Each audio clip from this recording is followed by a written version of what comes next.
pessoal, tudo bem com vocês? Na aula de matemática de hoje, nós vamos estudar um pouquinho sobre regra de 3 simples. Vamos lá? Olha só, a regra de 3 simples, pessoal, é um procedimento de cálculo de matemática básica, mas que é muito utilizado em outras etapas do ensino, inclusive no ensino médio, e permite a resolução de diversos problemas de matemática, mas também de física, de química, e a resolução de questões na prova do Enem. Então vale muito a pena aprender um pouquinho mais sobre esse conteúdo aí, ok?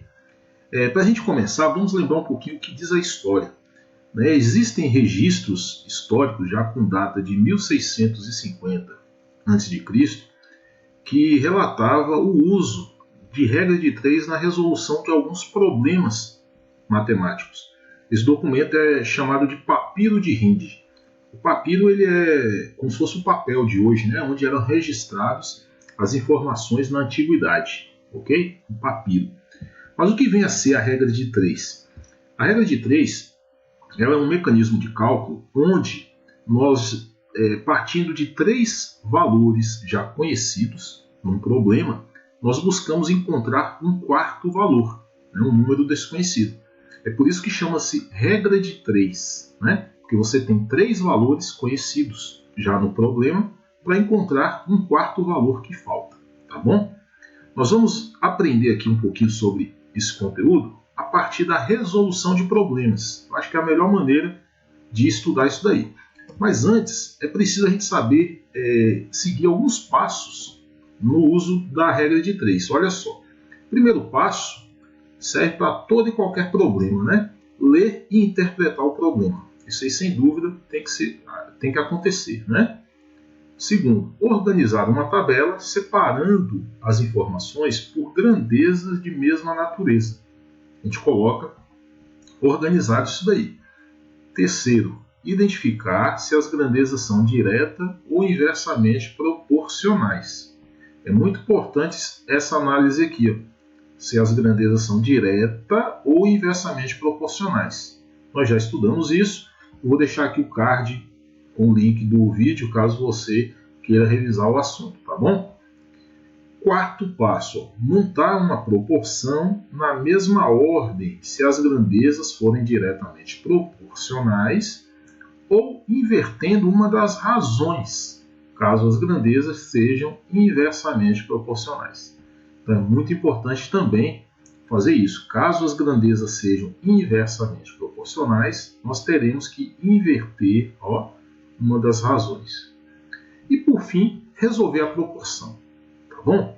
Vamos ver isso aí através de exemplos para ficar mais fácil, Olha só. Com 600 gramas de farinha de trigo, eu e meu irmão fazemos 50 biscoitos. Quantos biscoitos poderemos fazer com 1.800 gramas de trigo?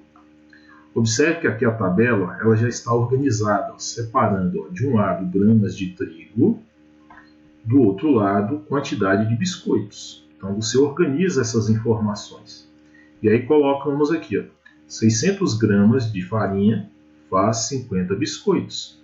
Com 1.800 gramas de farinha, quantos biscoitos eu farei? Como eu não sei, eu vou chamar de x.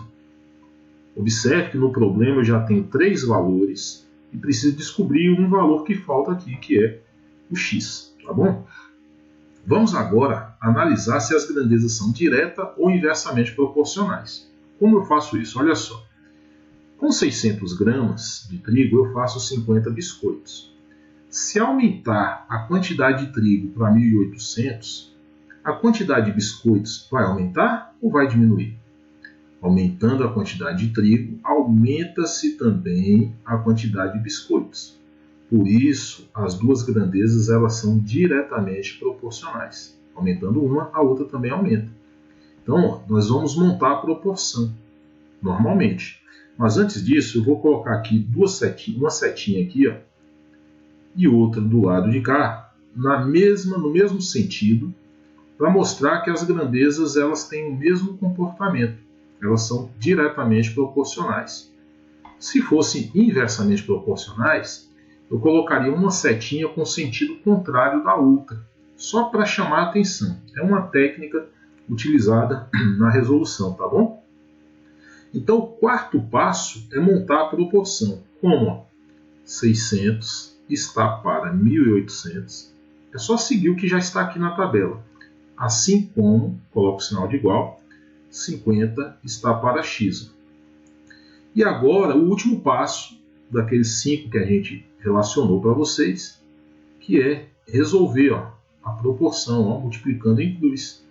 Você vai fazer 600 vezes x dá 600x e 50 vezes 1.800. Vai ficar 600x, 50 vezes 1.800 vai dar 90.000. E agora nós vamos dividir 90.000 por 600. Cortando 2 zeros de baixo com 2 zeros de cima, vai ficar 900 dividido por 6, vai dar 150 biscoitos. Confere aí que a quantidade de biscoitos aumentou, né? 150 biscoitos. Está aí resolvido nosso probleminha com regra de 3. Beleza? Vamos para um exemplo 2. O exemplo 2, olha só. Com uma velocidade de 80 km por hora, um carro faz um percurso em 50 minutos. Se a velocidade aumentar para 100 km por hora, quanto tempo levará para fazer o mesmo percurso? Observe que aqui eu já tenho um esboço de uma tabela com a grandeza velocidade de um lado e a grandeza tempo do outro. Eu preciso agora completar essa tabela, olha só. Então eu coloquei aqui primeiro velocidade e tempo. Isso a gente vai fazer. Eu tenho aqui 80, uma velocidade de 80, o carro faz o percurso em 50 minutos. Com uma velocidade de 100, o carro fará o percurso em quantos minutos? É o X da questão, é o que a gente está querendo descobrir, ok? Aí agora vamos analisar se as grandezas são direta ou inversamente proporcionais. Pensa comigo, com 80 km por hora, eu consigo completar a viagem em 50 minutos. Aumentando o tempo para 100, eu vou gastar mais ou menos tempo? Eu vou gastar mais minutos ou menos minutos? Se eu aumento a velocidade, eu estou indo mais rápido, portanto o tempo vai diminuir. Observe então que essas grandezas são inversamente proporcionais, pois aumentando uma, a outra diminui. Então olha o que eu vou fazer. Se eu coloco uma setinha aqui para baixo, para lembrar que elas são inversas, a outra eu vou pôr para cima. Só isso, é só para lembrar que são inversas, tá bom? E aí agora nós vamos montar a proporção. Como é que eu vou montar essa proporção? Olha só. 80 está para 100, assim como, na hora de montar a proporção, com uma das grandezas é inversa, como as grandezas, na verdade, são inversamente proporcionais, eu devo inverter uma dessas razões. Então aqui na grandeza tempo, como seria 50 sobre x, eu vou colocar o inverso. Tenho que colocar x sobre 50. Esse é um macete para resolver a regra de 3, tá bom? E aí agora é só multiplicar em cruz. Já inverti, né? Então vou multiplicar em cruz. Vai ficar 100 vezes x, 100x, e 80 vezes 50. 80 vezes 50. Vai ficar aqui 100x é igual a 80 vezes 50 é 4.000. Quanto é x? Olha só. X será 4.000 dividido por 100. Vamos cortar 2 zeros embaixo, 2 zeros em cima. X é igual a 40. 40 minutos. 40 minutos. Está aí. X é igual a 40 minutos. Está respondido. Observe que realmente diminuiu o tempo. Aumentou a velocidade e diminuiu o tempo. Tá bom? Então basta analisar isso daí. Querem mais um exemplo? Vamos ver aqui? Então vamos fazer mais um exemplo aí, ok? A gente tem aqui, exemplo 3. Já a tabela está estruturada, mas vamos analisar aqui. Eduardo comprou 3 camisas por R$120. Quanto ele pagaria se comprasse 5 camisas? Então, montando a tabela, 3 camisas, R$120. 5 camisas, X reais. A gente não sabe. Agora, essas grandezas são diretas ou são inversamente proporcionais? Pense aqui, ó. Se eu aumentar a quantidade de camisas, era 3, eu gastei 120. Aumentando para 5, eu vou gastar mais ou menos dinheiro? Eu vou gastar mais. As grandezas são então diretamente proporcionais. Ó. As setinhas vão ficar no mesmo sentido. Ó. E aí eu vou montar a proporção normalmente. Ó. 3 está para 5, assim como 120 está para x. Montou a proporção normal, é só multiplicar em cruz. Ó. Você vai ter aqui então ó, 3 vezes x, vai ficar 3x, igual 5 vezes 120. Vai ficar aqui 3x é igual 5 vezes 120 é 600.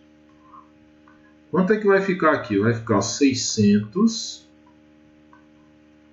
dividido por 3.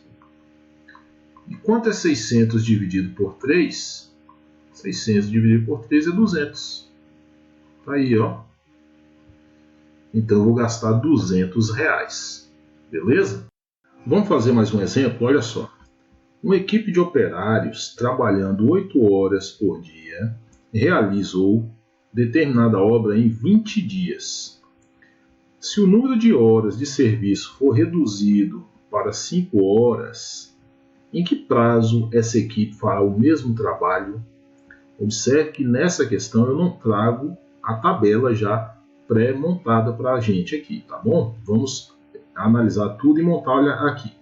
Observe, nós temos aqui que uma equipe de operários trabalhando 8 horas por dia. Então nós vamos colocar aqui o número de horas de um lado e o tempo que ele leva para concluir a obra em dias.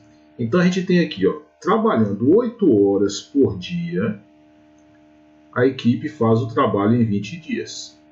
Se o número de horas de serviço for reduzido para 5 horas, então vamos colocar aqui 5 horas, em que prazo essa equipe fará o mesmo trabalho? Então nós queremos saber em quantos dias essa equipe fará o mesmo trabalho. Aqui é a nossa tabelinha. Você vê que ela não está toda estruturada como as outras, mas aqui já é o suficiente para termos o problema organizado aqui, tá bom? Então, em 8 horas, eles gastam 20 dias. Trabalhando 8 horas por dia, eles gastam 20 dias. Trabalhando 5 horas, eles vão gastar quantos dias? Observem, pessoal, que o número de horas foi reduzido. O número de horas diárias foi reduzido. Então, nesse caso, trabalhando menos horas por dia, eles vão gastar mais dias ou menos dias? Trabalhando menos horas, eles vão gastar mais dias. Observe, então, que essas grandezas são inversamente proporcionais, porque diminuindo a quantidade de horas diárias, aumenta a quantidade de dias, vai aumentar a quantidade de dias. Então, nesse caso, eu vou montar a proporção da seguinte maneira, ó. 8 está para 5, e do outro lado eu vou inverter. Ao invés de colocar 20 para x, eu vou colocar x para 20. E aí agora é só resolver normalmente, ó, multiplicando em cruz, ó. Multiplica, multiplica. Então fazendo aqui, ó, 5 vezes x é 5x e 8 vezes 20. Vamos ter aqui o seguinte, ó, 5x igual a 8 vezes 20 é 160. Ficará x igual a 160 dividido por 5, que vai dar 32 dias. 32 dias. Tá aí a resposta, né, para essa questão. Então, diminuindo a quantidade de horas trabalhadas diariamente, aumentará a quantidade de dias. Grandezas inversamente proporcionais. Beleza, pessoal? Espero que tenham entendido, espero que tenham gostado. Não esqueça de deixar seu like nesse vídeo e eu espero vocês na próxima. Até lá!